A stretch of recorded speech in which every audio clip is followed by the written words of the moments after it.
Bismillahirrahmanirrahim. Assalamualaikum warahmatullahi wabarakatuh.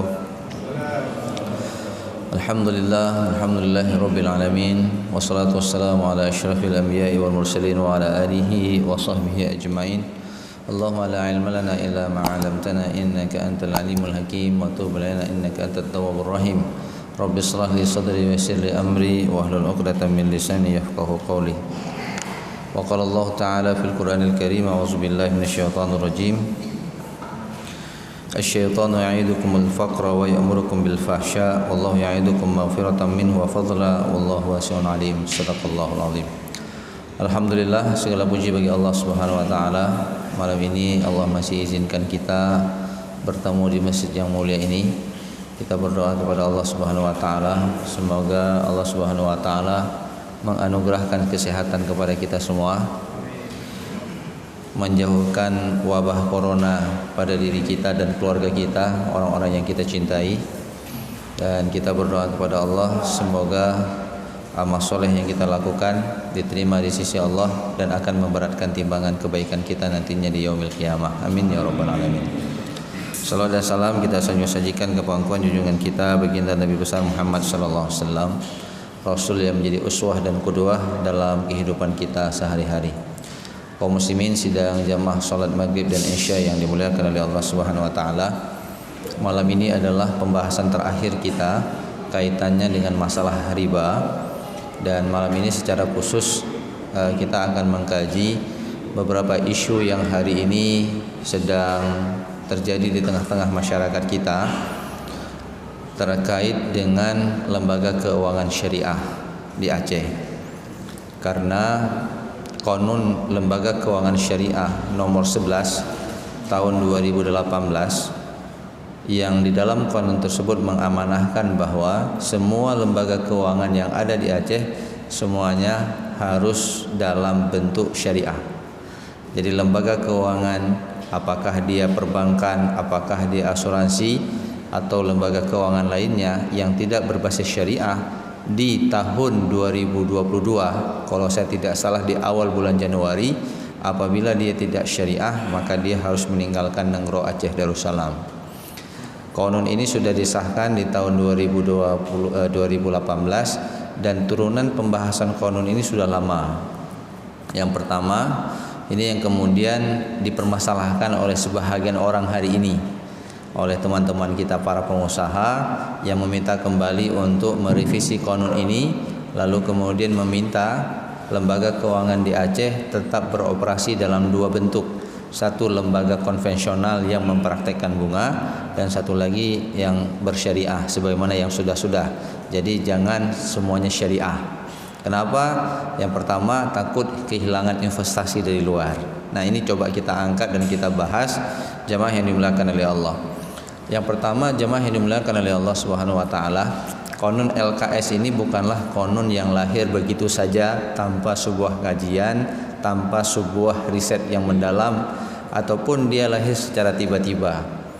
Qanun ini amanah dari Undang-Undang Pemerintahan Aceh sebenarnya, nomor 11 tahun 2006. Di dalam Undang-Undang Pemerintahan Aceh, yaitu pasal 1 sekian, saya lupa pasalnya, itu mengamanahkan bahwa praktek keuangan di Aceh itu berlandaskan kepada syariah.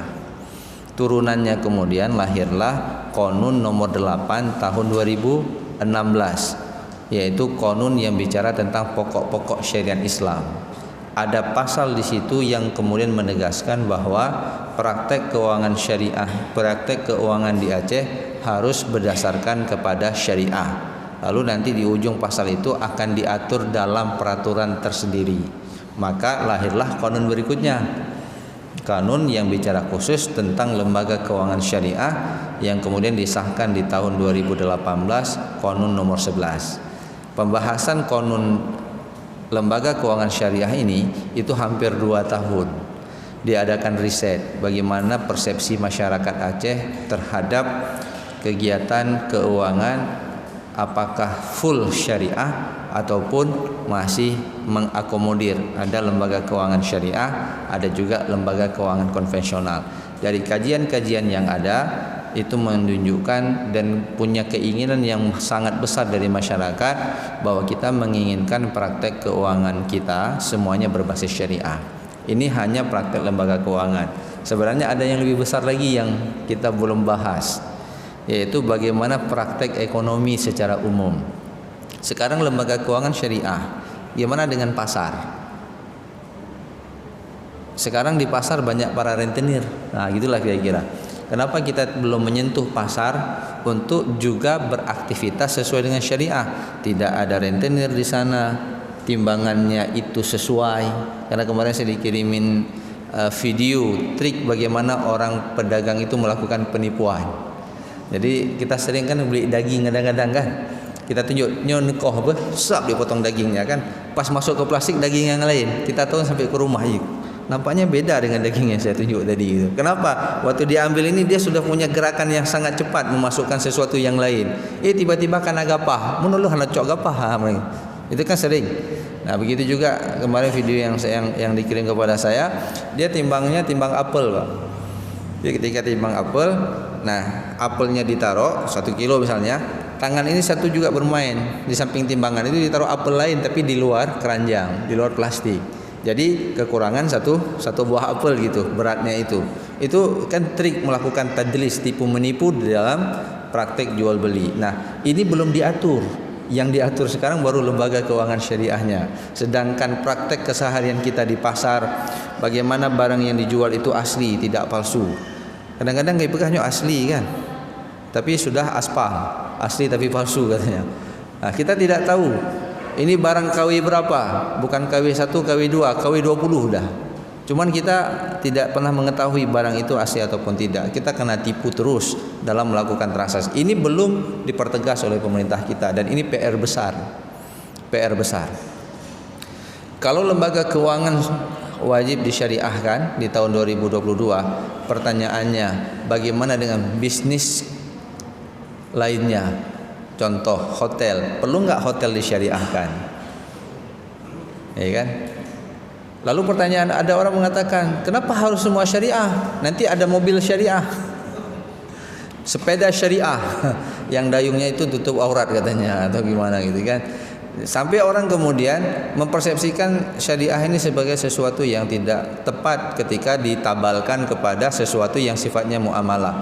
Padahal jemaah yang dimuliakan oleh Allah, ini menjadi penting. Contoh, kenapa hotel perlu disyariahkan? Untuk membuktikan bahwa praktek bisnis hotel ini tidak mengandung unsur yang diharamkan Allah. Contoh, tidak ada prostitusi di situ. Yang kedua, tidak dibenarkan non mahram tinggal di situ di dalam satu kamar. Yang ketiga, tidak ada minuman keras beredar di dalam hotel tersebut. Jadi pencirian. Kenapa kemudian? Karena kemarin ada video juga yang dikirim kepada saya. Kalau bank itu namanya bank syariah, berarti bank itu tidak syariah katanya. Kalau kita tanya lagi, kita urutkan ke belakang, kita mau tanya sekarang, pada masa Rasulullah ada bank apa enggak? Tidak ada kan? Bid'ah berarti kan? Bid'ah dolalah finnar, masuk neraka. Jadi mall ada pada masa Rasulullah? Tidak ada, bid'ah juga. Nah, jadi jemaah yang dimuliakan oleh Allah, dalam bab muamalah ketika kita bicara ini syariah, sebenarnya kita ingin memberikan pencirian. Contoh lain, rumah sakit, perlu nggak rumah sakit itu mentabalkan diri rumah sakit Islam atau rumah sakit syariah? Perlu. Apa yang membedakannya? Yang membedakannya, contoh, bapak bawa istri melahirkan ke rumah sakit, ditangani sama dokter, melahirkan ya, ditangani sama dokter laki-laki, gimana perasaan bapak? Gak pernah orang lihat punya itu istri, tapi dilihat sama dokter laki-laki, bapak terima? Nah, kalau dia masuk ke rumah sakit syariah, maka yang perempuan ditangani oleh perempuan, yang laki ditangani oleh laki-laki. Walaupun nanti ada kasus ketika darurat, tidak ada dokter lain, itu lain lagi babnya. Kita sudah bicara darurat. Contoh lain, kita datang ke rumah sakit syariah, dipastikan bahwa obat yang diberikan kepada kita itu terbebas dari enzim babi. Nah, di Aceh sudah ada enggak rumah sakit syariah? Sudah ada, tapi jarang sekali diekspos. Mana dia? Rumah sakit umum Zainal Abidin itu syariah, Pak. Rumah sakit Meraksa sudah syariah. Rumah sakit Ibnu Sina yang di Indrapuri itu sudah syariah. Salah satu penciriannya apa? Ada dewan pengawas syariah. Apa fungsinya? Memastikan mulai dari obat, mulai dari makanan, mulai dari pelayanan itu dipastikan sesuai dengan syariah. Contoh sederhana kalau dari sisi pelayanan, bahwa ketika seseorang akan meninggal dunia dalam sakratul maut, maka dipastikan perawat ataupun dokter yang menanganinya itu dia mampu untuk mentalkinkan mayat. Saya kasih contoh lain. Ada nggak di antara bapak yang sudah pernah operasi? Ada pak? Yang operasi besar, yang harus dibius total. Ada dokter ketika dia akan membius, karena kebetulan anak saya sudah 7 kali masuk ruang operasi. Ini diminta sama dokternya 2 kali lagi. Itu ketika dia akan dibius total, apakah pakai sungkup itu ataupun dimasukkan ke dalam ataupun model suntik, itu disuruh hitung. Coba hitung ya, 1, 2, 3, 1, 2, 3, langsung hilang gitu ya. Nah pertanyaannya, kalau dia nggak bangun lagi, apa kalam terakhir dia? Kalau dia nggak bangun lagi, maka itulah 1, 2, 3. Nah di rumah sakit syariah dipastikan, kalau seorang dokter anestesi ingin membius seorang pasien yang operasi di situ kita tidak tahu dia bangun atau tidak lagi, maka kalam terakhirnya coba kamu baca la ilaha illallah, set, hilang dia. Pertanyaannya, kalau dia tidak bangun lagi, dia meninggal dengan kalam terakhir apa? La ilaha illallah. Penting rumah sakit syariah, itu maksudnya. Makanan yang diberikan kepada pasien, jamaah yang dimuliakan oleh Allah, itu sudah halal secara syariah ataupun tidak? Ayam diberikan tuh ayam mati atau ayam yang dipotong secara halal. Nah, jadi dalam bab muamalah beda. Sampai kemudian saya lihat video itu mengatakan berarti ada sholat syariah, ada puasa syariah, itu bab ibadah. Sudah ada qat'i ayatnya, tapi sedangkan di dalam praktek muamalah tidak ada ayat yang menjelaskan itu.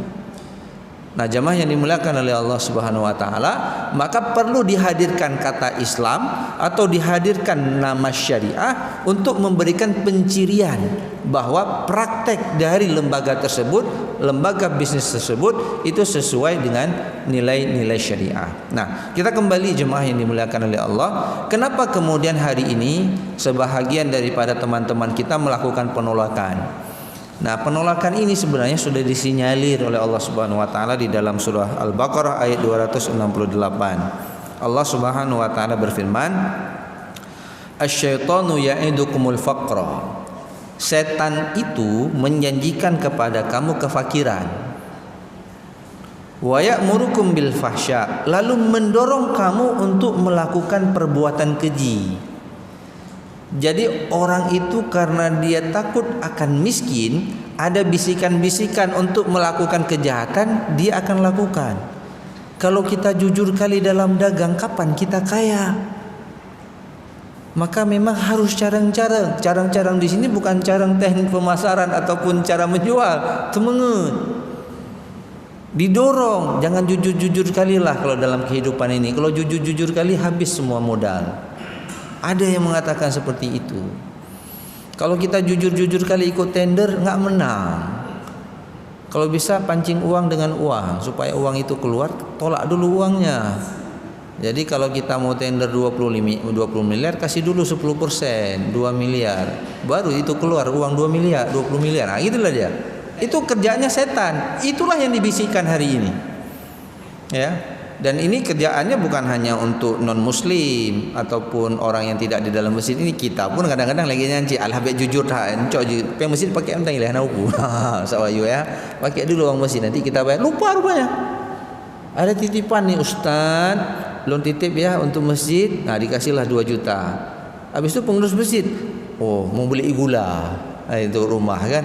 Enggak ada uang titipan ini, pakai dulu. Pas pakai rupanya udah kebanyakan pakainya kan, nggak ada pula uang. Oh saya kan amil yang kelola masjid, bolehlah sekali-sekali saya ambil. Ini setan. Nah jamaah yang dimuliakan oleh Allah, maka berhati-hati dengan amanah ini. Ya.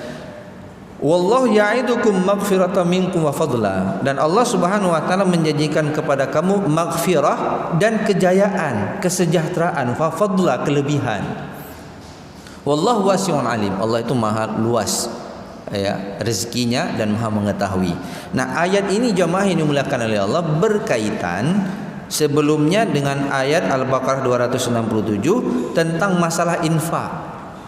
Jadi sebenarnya orang itu ketika dia memperbanyak infaknya itu menambah harta sebenarnya.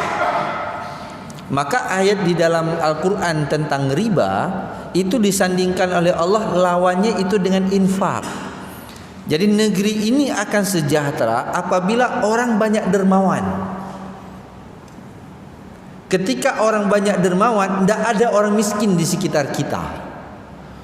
Negeri ini tidak akan pernah makmur ketika orangnya kaya, dia usaha dengan cara yang benar, tapi dia kaya sendirian. Banyak orang kaya, tapi dia kaya sendirian. Maka Allah katakan, yamhaqullahu riba wa yurbis sadaqat. Allah hancurkan harta riba, Allah tumbuhkan, Allah ribakan harta yang disedekahkan. Orang sangat sulit memberikan sedekah, Pak, kalau nggak punya untung. Itulah kira-kira.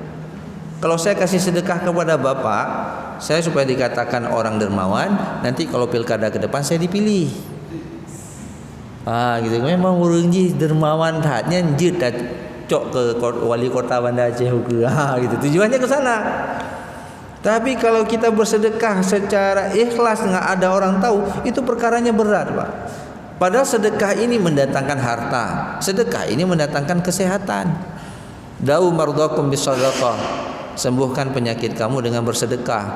Kalau kita sakit, kalau kita nggak sakit kita bersedekah berarti menolak penyakit. Dibandingkan kita kasih ke dokter, kita beli obat, kita bersedekah. Memperbanyak sedekah itu menolak bala. Sebaliknya, terlibat dalam perbuatan riba itu mendatangkan bala. Dalam hadis, kadang-kadang imam juga baca kan, Allahumma dafa'annal ghalaa wal balaa waz-zina war riba. Dalam hadis dikatakan zina dan riba apabila dia menjadi perilaku masyarakat dalam kehidupan sehari-hari, maka dia menghalalkan datangnya azab dari Allah Subhanahu wa taala. Nauzubillah. Maka jemaah yang dimuliakan oleh Allah, ketika Allah mengatakan yamhaqullahu riba wa yurbis sadaqat, Allah menghancurkan harta riba dan memakmurkan, menumbuh kembangkan, meribakan. Riba itu kan tumbuh dari harta sedekah. Di sini Allah katakan, jadi ayat Al-Baqarah 267, ya ayyuhalladzina amanu anfiqu min thayyibati ma kasabtum, hai orang-orang yang beriman, infakkanlah harta yang kamu usahakan. Nah, orang tidak akan berinfak dengan mudah karena dia punya kompetitor. Jangan dermawan kali, nanti miskin. Nah, gitu dia. Setan yang bilang. Nah, riba digandingkan, diadu oleh Allah dengan masalah sedekah. Tidak bicara dengan investasi. Kenapa? Orang kalau dia berinvestasi secara halal, maka ada kewajiban berikutnya, dia mengeluarkan infak, minimum dia mengeluarkan zakat. Maka ketika orang semakin banyak mengeluarkan zakat, semakin banyak orang itu bersedekah, maka kemakmuran masyarakat akan meningkat. Jadi Al-Quran bicara pada output, bukan pada proses. Nah, jemaah yang dimuliakan oleh Allah Subhanahu wa taala, nah, ternyata untuk bersedekah tidak mudah. Maka nanti ada ayat lain, yaitu ciri orang-orang munafik ketika mati. Maka ketika dia minta untuk kembali ke dunia, apa dia minta? Supaya aku bisa bersedekah. Kenapa? Dahsyat sedekah ini. Nah, jemaah yang dimuliakan oleh Allah Subhanahu wa taala, jadi ini bicara pertama sekali kita lari dari riba, kita kemudian ingin memastikan transaksi keuangan kita sesuai dengan syariah. Sebenarnya ini bicara tentang keimanan. Keimanan kepada rezeki yang Allah akan berikan kepada kita. Nah, jemaah yang dimuliakan oleh Allah, maka kalau ada orang yang hari ini muslim tinggal di Aceh, semangatnya untuk membongkarkan lembaga keuangan ini supaya kemudian kembali lagi kepada sistem ada ribawinya, ini ada problem dengan masalah keimanan mereka. Ini bukan bicara tentang investasi. Ada orang mengatakan ini akan menghambat investasi. Oke, saya katakan begini. Udah berapa puluh tahun Aceh ini dua-dua ada. Sampai hari ini masih ada ribanya. Kok investasi nggak datang-datang ke Aceh? Bukan masalah riba. Iya kan? Selama ini kan kita praktek keuangannya kan ada konvensional, ada riba kan? Nggak kaya-kaya juga Aceh. Jadi jangan disalahkan kemudian ketika ada lembaga keuangan ini ingin dikeluarkan lembaga keuangan konven, akhirnya nanti dikatakan Aceh akan semakin miskin. Hari ini aja udah miskin. Jadi bukan masalah riba, bukan masalah investasi. Yang kita takutkan ini menjadi bahagian daripada ujian dari Allah Subhanahu wa taala karena Anda beriman, Anda mendeklarkan syariat tapi Anda tidak sempurna. Ibarat begini, kita sekarang sholat, nanti bentar lagi kita sholat isya, habis itu kita pulang dagang buka toko, kita tipu. Saya tanya sekarang, ayat sholat kita oke kan? Ayat tentang nipu gimana? Wailul lil mutaffifin. Ketika Allah perintah sholat, kita sholat. Tapi ketika Allah katakan celakalah orang-orang yang curang dalam takaran timbangan, kita buat. Berarti kita tidak jujur sama Allah. Afatu'minuna bi ba'dil kitab wa takfuruna bi ba'd. Kita yakin dengan sebahagian Al-Qur'an, lalu kita ragu dengan sebahagian Al-Qur'an yang lain. Pertanyaannya, apakah ini orang beriman? Nah, jemaah yang dimuliakan oleh Allah, sekali lagi saya katakan, masalah memurnikan pendapatan, menolak riba itu ukuran keimanan. Karena kita akan bicara tentang kesejahteraan, kita akan bicara tentang rezeki.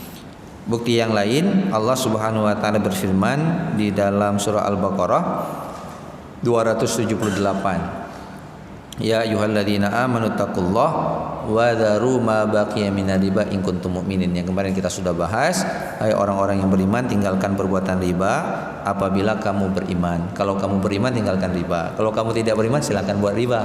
Berarti mereka yang terlibat dengan riba imannya bermasalah. Itu yang pertama. Yang kedua, jemaah yang dimuliakan oleh Allah Subhanahu wa taala, itu terkait dengan masalah investasi. Ya. Benar memang kemudian kita harus memitigasi ketika lembaga keuangan syariah muncul, mungkin ada orang non muslim yang akan menarik uangnya. Jangankan non muslim, muslim pun akan ada yang kemudian menarik uangnya. Kenapa? Nggak untung lagi bagi dirinya. Ini masalah pemahaman. Ini masalah pemahaman. Kalau tadi masalah keyakinan, ini masalah pemahaman. Jamaah yang dimuliakan oleh Allah Subhanahu wa taala, di sini kemudian perlu kita berdiskusi dengan orang-orang yang seperti ini. Kalau dalam masa Covid seperti ini, jamaah yang dimuliakan oleh Allah, itu bank yang sehat itu adalah bank syariah sebenarnya. Kalau praktek keuangan syariahnya benar dijalankan. Kalau bank bunga, bank konvensional, Bapak taruh deposito ke saya, ya kan?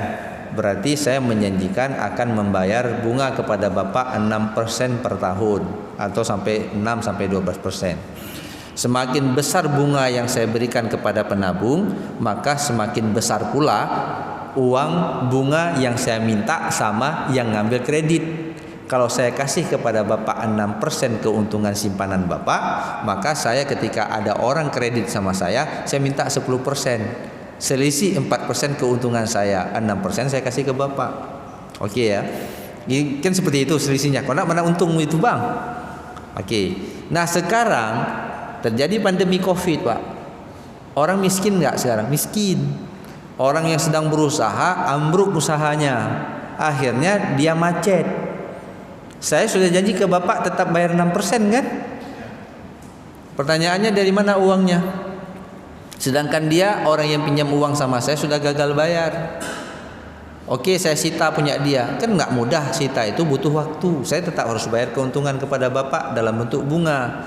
Lalu bank buat kebijakan menaikkan suku bunga, ya, karena dia kan uangnya udah nggak ada nih, udah dikasih sama orang, uangnya belum balik, dia buat lagi dinaikkan suku bunga deposito supaya uang masuk lagi. Dia bilang lah, siapa yang nyimpan deposito kalau dulu 6% kita naikkan jadi 12%. Otomatis orang, wah ini kalau nyimpan uang di bank makin banyak uang saya, simpan uang, lalu uangnya kan diputar.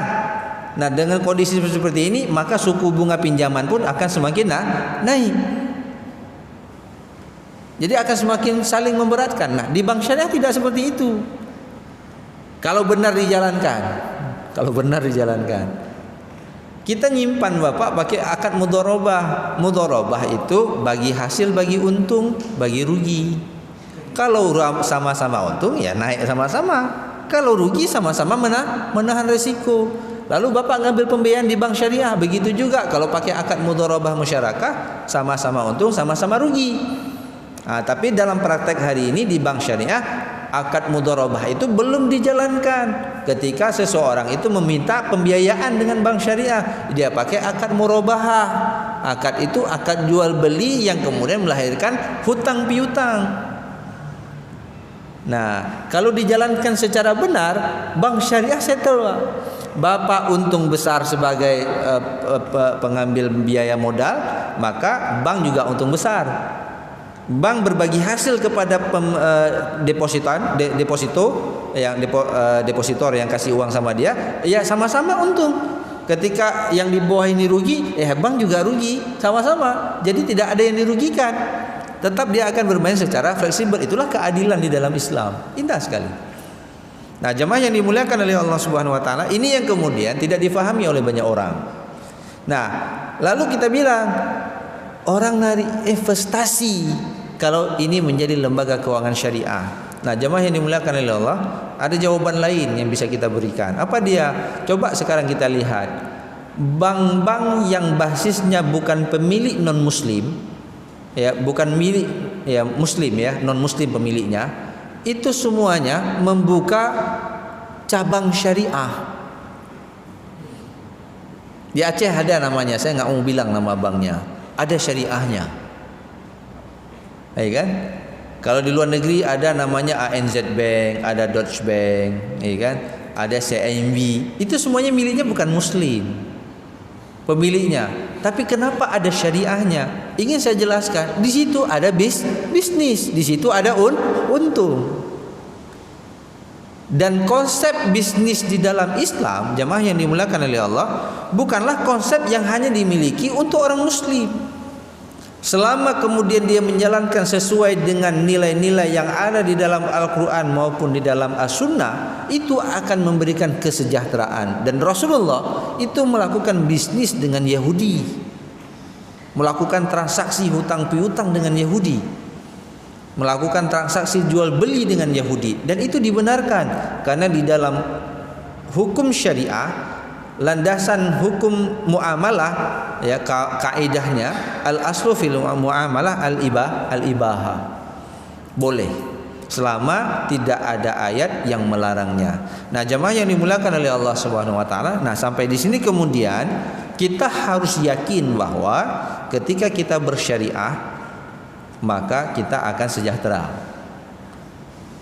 Landasannya apa? Firman Allah dalam surah Al-A'raf ayat 96, "Walau anna ahlal qura amanu wattaqau lafatahna 'alaihim barakatim minas sama'i wal ard, walakin kadzdzabu fa akhaznahum bima kanu yaksibun." Apabila penduduk negeri, sebuah penduduk negeri beriman dan bertakwa, lafatahna 'alaihim barakatim minas sama'i wal ard, akan kami berikan keberkahan dari pintu langit. Allah turunkan keberkahan dari langit dan Allah akan bukakan dari bumi. Jadi kita bicara keimanan, tapi juga kita bicara tentang kesejahteraan, dan Allah menggaransinya. Apabila kemudian kita komit dengan nilai syariah, kita lakukan sesuai dengan perintah Allah, tidak ada unsur riba, tidak ada unsur judi, tidak ada unsur tipu menipu, tidak ada unsur zalim, tidak ada unsur sogok menyogok, maka insya Allah harta kita akan memberikan kesejahteraan kepada kita. Kalau kita tanya siapa yang lebih makmur, Arab Saudi, Mekah Al-Mukarramah dengan Banda Aceh? Dari sisi sumber daya alam, di Mekah mudah dapat air, di Mekah ada pohon kelapa. Nah ada, tapi kenapa mereka lebih makmur dibandingkan kita? Kenapa? Karena pendiri negeri tersebut beriman dan bertakwa kepada Allah. Keyakinannya itu terlalu agung, terlalu tinggi kepada Allah. Siapa dia? Itulah Hajar dan Ismail. Dia bangun Makkah itu dari dua orang yang hidup di sebuah lembah yang tidak punya kehidupan, tapi mereka yakin sama pemilik bumi, yaitu Allah. Maka dihadirkan air Zam-Zam. Nah, jamaah yang dimuliakan oleh Allah. Nah, sampai di sini dua hal yang ingin kita diskusikan pada malam ini. Yang pertama, bicara masalah riba adalah bicara tentang keyakinan kita sebagai seorang muslim. Nah, riba ini juga menciptakan keadilan dalam ekonomi. Yang kedua, bicara tentang investasi, jamaah yang dimuliakan oleh Allah, kita bicara tentang rezeki yang dimiliki oleh Allah. Kenapa kemudian kita takut untuk komitmen dengan syariah? Karena rezeki itu kan milik Allah. Yang kasih kita sehat siapa? Allah. Yang kasih kita corona siapa? Juga Allah. Ma asaba min musibatin fa bi iznillah. Ini masalah corona ini juga banyak diskusinya, jamaah yang dimuliakan oleh Allah Subhanahu wa taala. Ada seorang suami kena corona, istri mananya enggak kena. Gitulah kira-kira. Kenapa? Karena memang alamatnya corona datang ke dia. Tinggal dia tumbuhkan kesabaran. Kita ikhtiar wajib. Pakai masker, jaga social distancing, itu wajib, itu ikhtiar. Tapi kalau kemudian kita sudah kena, jangan kemudian kita dihukum. Hari ini kan dihukum. Seakan-akan orang yang kena corona itu melakukan maksiat sebagaimana dia kena HIV. HIV pun kita nggak bisa hukum orang. Bisa jadi bukan karena dia berzina kenanya, karena terjadi transfusi darah, karena terjadi salah suntik dan seterusnya. Saya kebetulan berada di kamar mayat, ya. Jadi ketika orang memandikan itu, kalau mayatnya tidak diketahui apa penyebab kematiannya, itu orang yang memandikan jenazah itu berbahaya. Contoh misalnya, mayat itu dia meninggal karena HIV. Nah, di darah dia itu mengandung HIV kan. Ketika seseorang memandikan, ternyata dia ada luka di tangan, bersentuhan darahnya dengan darah, dia akan terserang virus tersebut. Nah, makanya kenapa kemudian orang-orang yang memandikan mayat di rumah sakit itu dibaca dulu riwayat kesehatannya, sehingga mereka akan berhati-hati ketika memandikan mayat tersebut. Nah, jamaah yang dimuliakan oleh Allah, artinya saya ingin mengatakan bahwa ketika kita dalam bab muamalah ini, kita wajib berhati-hati. Tapi ingat bahwa keyakinan kita kepada Allah itu harus berada di atas itu semuanya. Apakah dia dalam masalah kesehatan, apakah dia dalam masalah ekonomi, maka ketahuilah bahwa rezeki itu milik Allah. Ketika Allah menyuruh kita untuk memurnikan akidah kita, berarti juga memurnikan cara kita mencari rezeki sesuai dengan akidah. Kok takut kita miskin kalau kita menjalankan perintah Allah? Bukankah dengan kita jalankan perintah Allah, Allah suka sama kita, Allah hadirkan. Walaupun kemudian kita tetap harus berusaha semaksimal kemampuan. Buktinya apa? Firman yang terakhir. Allah mengatakan di dalam surah Al-Baqarah 172. Ya ayyuhalladzina amanu kulu min thayyibat. Hai orang-orang yang beriman, kulu. Kulu itu maknanya berusaha, Pak. Orang beriman disuruh berusaha, artinya disuruh berikhtiar. Ikhtiar kita bukan mencari yang haram, karena sudah selesai masalah haram, karena kita beriman. Min thayyibat, cari yang sehat, cari yang baik, cari yang bisa memberikan kesejahteraan untuk kamu. Kita bekerja 24 jam, pulang sakit, nggak boleh, nggak sehat. Ataupun ketika kita sudah punya uang, suka-suka kita, pokoknya kuah belangong cipuro ada baju, tiba-tiba stroke, nggak boleh, nggak sehat. Tapi yang ingin saya katakan, di sini Allah menyuruh kita untuk berusaha. Rezeki itu datang ketika kita berikhtiar. Ya, cicak-cicak di dinding ada lagunya kan? Sekarang cicak itu makanannya apa, Pak? Nyamuk kan? Nyamuk ada sayap, cicak ada sayap? Nggak ada, Pak. Zalim berarti ya. Tapi orang tua kita buat lagu dulunya kan, cicak-cicak di dinding diam-diam merayap, disuruh merayap. Artinya suruh berusaha, sempurnakan ikhtiar. Sama sebagaimana Hajar, dia sempurnakan sa'i, Safa dan Marwah. Walaupun dia sudah lihat sana nggak ada air, dia pergi juga, balik lagi 7 kali dia putar-putar. Dari mana rezeki datang? Dari kaki Ismail. Cicak begitu juga, disuruh merayap, diam-diam lagi. Coba kalau dia merayap nggak diam-diam, dia tunjukkan dia bekerja. Nah, lalu apa? Datang seekor Siapa yang sudah datangkan nyamuk itu? Allah. Mu datang ke sana, kamu ke mulut, terus dimakan dia, selesai kan? Jadi rezeki itu datangnya dari Allah. Kita disuruh berikhtiar, ikhtiar dengan cara yang sesuai dengan syariah, maka akan memberikan keberkahan, kesejahteraan hidup di dunia dan di akhirat. Wallahu a'lam bishawab. Mungkin ini yang bisa saya sampaikan. Lebih dan kurang saya mohon maaf. Jikalau ada yang ingin bertanya, masih ada beberapa waktu, saya persilakan kepada Bapak dan Ibu. Fadhil Ustaz. Assalamualaikum warahmatullahi wabarakatuh. Nggak dengar.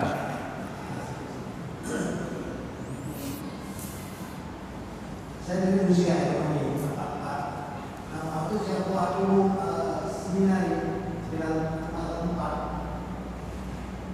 Kok bisa perusahaan di Indonesia semua berkumpul dari Bank Nusa Rugi dari jasa. Dalam akuntansi tidak ada istilah perusahaan jasa rugi, sehingga pemerintah harus subsidi sekitar dulu. Kita bangga hari ini, hari ini bangga pada yang terjadi di bank atau di perusahaan-perusahaan lain. Dan kemudian diberi sawal perusahaan jasa dan rugi, saya bermasalah negara. Tadi Ustaz bilang, masyarakat ini bahwa masyarakat Aceh sedang bermasalah di mana? Bahasa iman itu ilustratif, konseptif saja. Nah, sekarang mungkin masyarakat mental yang merusak orang Aceh, mental merasa bahwa mental rusak, sehingga ada yang sudah masuk di daerah. Kalau kita bilang mereka nanti tidak dimengerti, mereka tidak tahu. Nah ini buatan. Jadi dulu saya pernah tulis itu kenapa perusahaan jasa rugi bukan lagi jasa Indonesia seperti Garuda. Kita harus subsidi sekian terus hampir tidak tahu. Kalau saya dulu ada apa? Tapi kuat kita bangga kepada yang dari bank, dari BPN, maaf. Kita baru lomba lah. Dan kedua saya dari CBC saya punya Ustaz. Tahun 2000. CBC itu konselor bisnis certificate. Kita tahu di itu UKM di dunia ini pertama yang berarti masuk setelah dulu ada muncul keselamatan Asia, tsunami dari UKM. Maksudnya apa? Anak karya. Ini pun jadi di Indonesia bisa. Walau bisa kan. Itu yang saya ucapkan kepada Muhammad SAW. Assalamualaikum. Ya, menarik ini pertanyaannya. Jemaah yang dimuliakan oleh Allah, memang ada pembahasan berikutnya, Pak. Secara Islam konsepnya udah bagus, tapi belum terbukti. Oke, kita jalankan. Untuk menjalankan ini dibutuhkan orang yang mempunyai moralitas yang benar, perilaku yang benar, perilaku bisnis yang benar. Secara konsepnya memang sudah tidak riba, tapi kalau pelakunya ini bermaksiat kepada Allah, cara yang ditempuh tidak benar, maka itu juga tidak akan memberikan kebaikan dan kesejahteraan. Nanti ada pembahasannya bagaimana seseorang itu melakukan praktek bisnis. Kajiannya itu adalah etika bisnis di dalam Islam. Nah, Bapak Ibu yang dimuliakan oleh Allah Subhanahu wa taala, ini yang kemudian akan mungkin terjadi di Aceh, dan ini nama baik kita dipertaruhkan. Aceh ini menjadi pilot project. Kita buat lembaga keuangan, tidak ada lagi lembaga keuangan non konvensional, semuanya syariah. Lalu pertanyaannya yang paling besar nanti, Pak, ternyata 2 tahun kemudian kemiskinan di Aceh bertambah. Orang akan bilang, tuh lihat tuh gara-gara ekonomi syariah. Sakit enggak ya? Sakit, Pak. Padahal perilaku masyarakatnya itu belum disyariahkan. Orang takut dengan syariah, Pak, karena nggak bisa nipu, Pak, nggak bisa rasuah. Kadang-kadang dalam praktek perbankan, Pak, itu ada, oh ini bisa keluar pembiayaan ya, mungkin ada beberapa kita yang punya pengalaman. Kita butuh uang kredit hari ini, kalau bisa hari ini keluar 1 miliar, diproses keluar 1 miliar, nanti diminta fee. Siapa yang minta fee-nya? Pekerja bank. Karena saya sudah bantu Bapak ya, fee-nya 10% untuk saya, gitulah ya kira-kira ya. Nah, jadi bank syariah nggak boleh lagi seperti ini, karena itu haram hukumnya. Kalau itu ditegakkan secara benar, berarti ada kanot bugob yang terganggu kan. Kalau dulu kalau mau pinjam bank uang, datang ke bank konven mudah, nggak ada akad-akad. Datang minta, tunjukkan ada bukti, ada aset, ada jaminan, berapa butuhnya? 10 miliar, langsung keluar, bisa, Pak. Tidak ditanya mau bawa kemana, mau bagaimana, asetnya apa, tidak ditanya. Di bank syariah tidak boleh. Jadi kan makin susah nih. Nggak ada istilah pinjam uang di bank syariah. Nah, akhirnya jemaah yang dimuliakan oleh Allah, ada bisnis orang yang kemudian akan sulit untuk berkembang ketika dia ingin mengikuti. Lalu dia main mata pula sama pekerja bank syariah. Dia buat akad syariah seakan-akan ini terjadi sesuai dengan syariah. Ada jual belinya, padahal jual belinya bodong. Nah, ini kan yang merusaknya siapa? Pelaku bank syariah. Ini yang kita takut. Maka yang kita harapkan, komitmen lahirnya lembaga keuangan syariah di Aceh full itu bukan hanya keinginan pelaku bank syariah, tapi juga masyarakat dan juga pemerintah.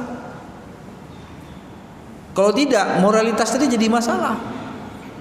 Malah nauzubillah, saya sering mengingatkan pekerja-pekerja bank syariah, apabila ada hadis, ada 3 orang di hari kiamat nanti yang tidak akan dilihat sama Allah. Nggak akan dilihat. Kalau nggak dilihat masuk surga enggak. Yang pertama adalah orang yang melakukan transaksi jual beli dengan cara menipu, tapi dia pakai asma Allah, demi Allah nyoh barang paling good. Dia pakai sumpah, barang ini bagus sekali, ternyata tidak bagus sebagaimana, tapi dia pakai nama Allah. Ini masuk dalam kategori orang-orang syariah, Pak. Dia bilang bank kita sudah syariah, prakteknya tidak syariah. Orang kayak gini tidak akan dilihat. Saya sendiri jadi takut, Pak, sebenarnya, karena saya mengawasi beberapa bank syariah. Kalau nanti ditanya, saya sering mengatakan bahwa Dewan Pengawas Syariah, kalau dia tidak mengawasi secara benar, lalu ada praktek tidak syariah di bank syariah, lalu dia tidak menegurnya, ini yang pertama sekali di smackdown oleh malaikat di dalam neraka jahanam. Karena dia yang bertanggung jawab untuk memastikan itu. Cuma kalau kita kemudian tidak datang ke situ untuk kemudian meluruskannya, nah ini juga akan ditanya sama Allah. Allah sudah berikan berbagai fasilitas, ilmu dan sebagainya, lalu Anda tidak mengawasi dengan benar, nanti ditanya pula, dengan nikmat yang telah Allah berikan kamu gunakan untuk apa? Kita berusaha. Nah, jemaah yang dimuliakan oleh Allah Subhanahu wa taala, jadi pertama, orang yang melakukan transaksi jual beli itu tapi menggunakan asma Allah, tapi dia punya unsur menipu. Ada 3, 2 lagi nanti kita sambung. Padahal saya sudah lupa. Ya. Jadi masalah moralitas, Pak, ya. Jadi memang itu menjadi penting. Yang kedua tadi masalah apa, Ustaz? Ya, mentalitas ya. Okelah, insyaallah. Masih ada, Pak, satu lagi? Ya, kita terus terang berharap sebenarnya, ya silakan, lembaga keuangan syariah ini bukan hanya di konsep tapi juga di aplikasi. Walaupun menuju ke sana butuh waktu. Waktunya apa? Meyakinkan para pekerja bank syariah untuk murni secara syariah. Dan ini perlu, ibarat beginilah, Pak. Kalau saya tanya kan, Bapak yang kita hadir di masjid ini, siapa yang paling syariah di antara kita? Siapa yang sholatnya udah benar, udah khusyuk, puasanya udah benar, hajinya udah benar? Siapa? Kita kan sedang berproses, Pak. Sudah benar memperlakukan istri sama anak di rumah adil, tidak marah-marah, uang cukup kita kasih. Siapa? Enggak, Pak. Kita sedang berproses menuju lebih baik. Nah, begitu juga dengan bank syariah. Kita berharap terus ada perubahan-perubahan ke arah lebih baik. Tidak mungkin hari ini dia mu'alaf langsung bisa sholat. Bisa nggak? Saya masuk Islam sekarang. Nah, jadi bank syariah sekarang masih konsepnya mu'alaf, berutama Islam. Masih banyak yang harus kita benahi, Pak. Tapi jangan kemudian ya. Tapi kadang-kadang ada orang langsung menghukuminya. Ya, kalau bank kita sekarang ini kan rata-rata ya barulah gini. Silakan, Pak. Assalamualaikum warahmatullahi wabarakatuh. Ya, silakan, Pak.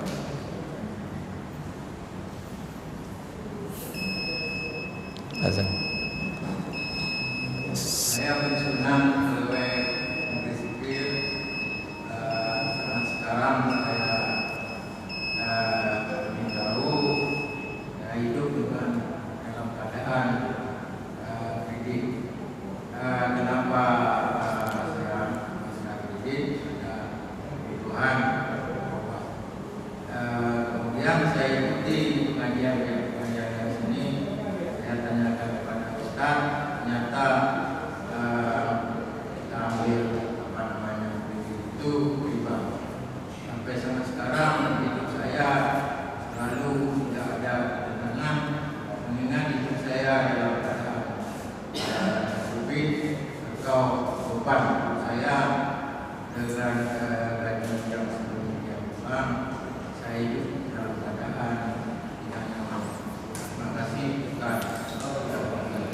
Masya Allah. Salam. Semoga Allah memaafkan kesalahan-kesalahan kita dalam mencari harta di masa lalu. Pembahasan ini baru saya catat Pak. Jadi saya catat, insya Allah kita akan bahas secara tuntas pertemuan berikutnya bagaimana kita tobat dari harta yang kita dapat secara tidak benar. Karena ada 4 kategori ya. Tapi yang paling penting supaya Bapak tenang, kalau harta itu hari ini Bapak masih punya harta orang yang kita ambil, belum kita kembalikan, maka tobatnya itu kembalikan harta tersebut. Kalau dia terhadap harta riba, Bapak Ibu yang berbahagia, taubat, kemudian menyesal, istighfar yang banyak-banyak bersedekah, Pak. Nanti saya akan jelaskan pada minggu pertemuan berikutnya bagaimana pertaubatan yang kita lakukan dari harta haram ini secara lebih spesifik. Kita coba lihat bagaimana perlakuan para sahabat ketika para sahabat mendapatkan harta-harta yang seperti ini. Nah, insya Allah akan kita bahas dengan lebih panjang. Tapi pertobatan kita terhadap dosa kepada Allah itu lebih mudah, Pak. Bapak misalnya dulu tidak sholat itu ya. Kalau sekarang mau sholat ada 2 pilihannya. Bapak tobat saja, istighfar banyak-banyak, berjanji tidak mengulangi lagi. Tapi kalau ikuti mazhab Syafi'iyah, kalau sholat itu ada qadhonya. Gitulah kira-kira. Nah, tapi kalau dalam masalah hak orang Pak tidak selesai. Sampai kita mati, sampai kiamat tidak akan selesai kecuali kita menyelesaikannya. Maka pertobatan dari hak orang yang kita ambil itu lebih sulit dibandingkan pertobatan, karena Allah itu Maha Pengampun. Tapi kalau manusia tidak memaafkan dosa kita, maka itu akan tergantung nantinya sampai hari kiamat. Insya Allah pertemuan 2 minggu yang akan datang secara spesifik kelanjutan dari pembahasan tentang riba ini. Sebenarnya tadi kemarin saya ingin membahas habis riba, kita bahas beberapa praktek lainnya yang dia haramkan oleh Allah. Ada gharar, ada tadlis, kemudian ada dolim, ataupun kemudian monopoli, ihtikar. Itu masuk dalam kategori kezaliman, yaitu orang yang memonopoli barang sehingga barang dia pula yang tentukan harga, sehingga dia saja yang untung. Nah, itu kita bahas, tapi kita tinggalkan itu dulu. Minggu depan kita bahas kita tobat dari harta yang kita dapatkan secara haram ini bagaimana caranya. Wallahu a'lam bishawab. Hadanallahu wa iyyakum ajmain. Assalamualaikum warahmatullahi wabarakatuh.